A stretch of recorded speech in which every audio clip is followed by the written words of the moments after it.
பேரவை முன்னவரும் எதிர்க்கட்சி தலைவரும் தங்களுடைய கரங்களை பிடித்து அழைத்து சென்று அமர வைத்தார்கள். இந்த சம்பிரதாயம் எப்படி வந்தது என்று சொன்னால் சுவாரஸ்யமாக இருக்கும். பெரிய வரலாறு சம்பவத்தில் உள்ளது. இங்கிலாந்து நாட்டில் உள்ள பாராளுமன்ற நடைமுறைகளை போன்றதே நம்முடைய பாராளுமன்ற நடைமுறைகளும். மன்னராட்சி இருந்த காலத்திலேயே அங்க பாராளுமன்றம் இயங்கியுள்ளது. அக்காலத்தில் அனைத்து அதிகாரங்களையும் பெற்ற மன்னரும் இருந்தார், பாராளுமன்றமும் இயங்கியது. அங்கே மன்னர் ஒரு பணியை செய்ய வேண்டும் என்று விரும்புவார். பாராளுமன்றம் அவருடைய விருப்பத்தை பெரும்பாலும் நிராகரிக்கும்.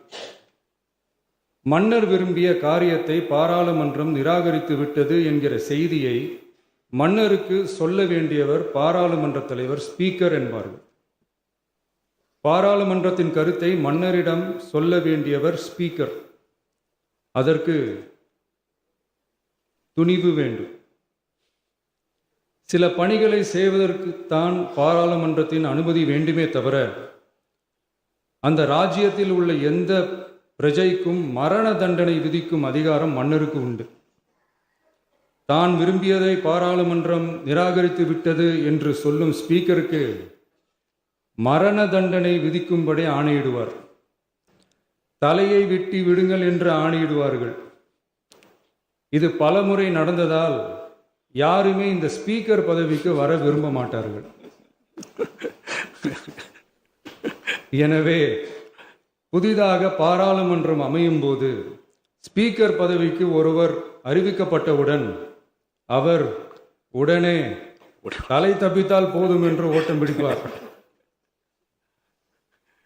அணை முன்னவரும் எதிர்க்கட்சி தலைவரும் அவரை தடுத்து நிறுத்தி அவர் கைகளை பிடித்து இழுத்து வந்து ஆசனத்தில் அமர வைப்பார்கள். இதுதான் அந்த காலத்தில் இருந்து வந்த மரபு. ஜனநாயக முறை ஏற்பட்ட பிறகும் இம்மரபு தொடர்கிறது. நிச்சயமாக தமிழக வெற்றி கழக உறுப்பினர்கள் அனைவருமே உங்களுக்கு உதவிகரமாகவே இருப்பார்கள் என்கிற வாக்குறுதியை இந்நேரத்தில் அளிக்க விரும்புகிறேன். பேரவையின் மாண்பையும் கண்ணியத்தையும் பேரவை உறுப்பினர்களின் கண்ணியத்தையும் காக்க வேண்டிய பொறுப்பை உங்களிடத்தில் ஒப்படைத்திருக்கிறார்கள்.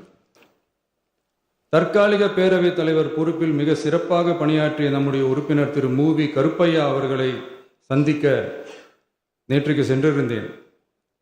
அங்கே முந்தைய பேரவைத் தலைவர்கள் படங்களை கண்ணுற்ற போது, அவர்களை பற்றி அறிந்த போது உண்மையிலே எனக்கு பெருமிதம் தந்தது.